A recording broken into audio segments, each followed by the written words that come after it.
ঘরেই যদি তৈরি করা যায় খুব সহজেই এত মজার হেলদি ডেজার্ট, তাহলে রেস্টুরেন্টে যাওয়ার দরকারটা কি? চলুন ঝটপট আমরা প্রাণ ঠান্ডা করা ডেজার্ট রেসিপিটি দেখে নেই। এই ডেজার্টটি তৈরি করার জন্য ফুটন্ত গরম পানির ভেতরে দিয়ে দিচ্ছি 1 কাপ মোটা দানার সাবু। 2 মিনিট এটাকে আমি নেড়েচেড়ে জাল দিব, যাতে করে সাবুদানাগুলো একটা আরেকটার গায়ে লেগে না যায়। 2 মিনিট পর ঢাকনা দিয়ে লো ফ্লেমে রেখে দিব 15 মিনিট। ঢাকনা 15 মিনিট পর আর খুলব না, 5 মিনিট ওয়েট করব, অর্থাৎ 20 মিনিট পর ঢাকনা খুলে দেখে দিচ্ছি সাবুদানা কিন্তু পুরো দমে সিদ্ধ হয়ে গেছে। খুব সুন্দরভাবে এটা সিদ্ধ হয়ে গেছে। দিয়ে দিচ্ছি বরফযুক্ত পানি। এখন এটাকে আমি ছেঁকে নেব পানিটা। আবার একটু পানি দিয়ে ধুয়ে নিচ্ছি। এখনও কিন্তু হালকা গরম আছে।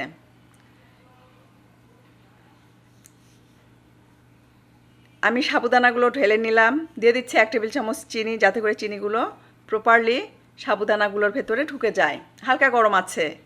ঠান্ডা হওয়া পর্যন্ত ওয়েট করব, অর্থাৎ 10 মিনিট ওয়েট করব আমি এখন। এদিকে বাকি কাজগুলো গুছিয়ে নেব। এখানে কচি নারকেল নিয়েছি, পানিগুলো বের করে নিচ্ছি। যদি অল্প করে করেন তাহলে একটা নারকেল হলেই হবে, তবে অবশ্যই কিন্তু নারকেলগুলো যেন কচি হয়। এখানে পানিগুলো বের করে নিয়েছি।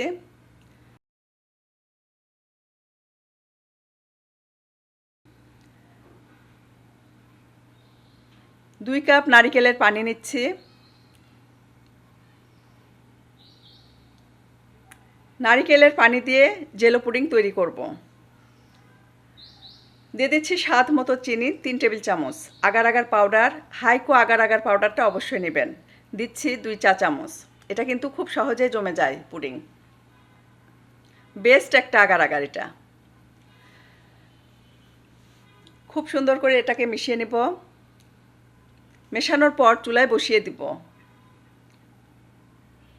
এবং কন্টিনিউয়াসলি নেড়েচেড়ে এটাকে জাল দিব। টকবগে ফুটিয়ে নিব 2 থেকে 3 মিনিট। খুব সুন্দরভাবে ফুটিয়ে নিয়েছি। এটা আমার হয়ে গেছে। চুলার ফ্লেমটা বন্ধ করে দিব এবং সাথে সাথে একটা ওভেন প্রুফ বাটির ভেতরে এটা ট্রান্সফার করে দিব।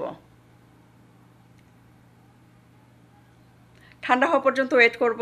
ঠান্ডা হওয়া মাত্রই কিন্তু এটা সেট হয়ে যায়, অর্থাৎ জমে যায়। এটা জমে গেছে। খুব সুন্দর করে ছোট ছোট পিস করে কেটে নেব। এটা শুধু মুখে খেতেও কিন্তু এই জেলো পুডিংটা খুবই মজার, খুবই মজার।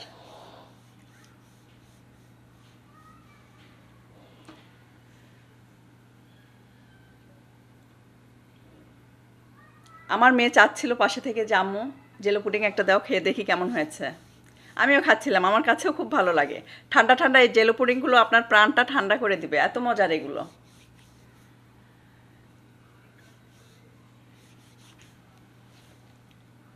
আপনারা কিন্তু এই টাইপের ডেজার্ট আইটেমগুলো রাত্রে করে ফ্রিজে নর্মাল চেম্বারে রেখে দিবেন, সকালে খাবেন, দেখবেন অনেক মজার এটা খেতে।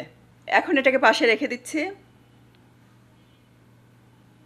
এখানে কচি নারকেল নিয়েছি, শাঁসটা উঠিয়ে নেব।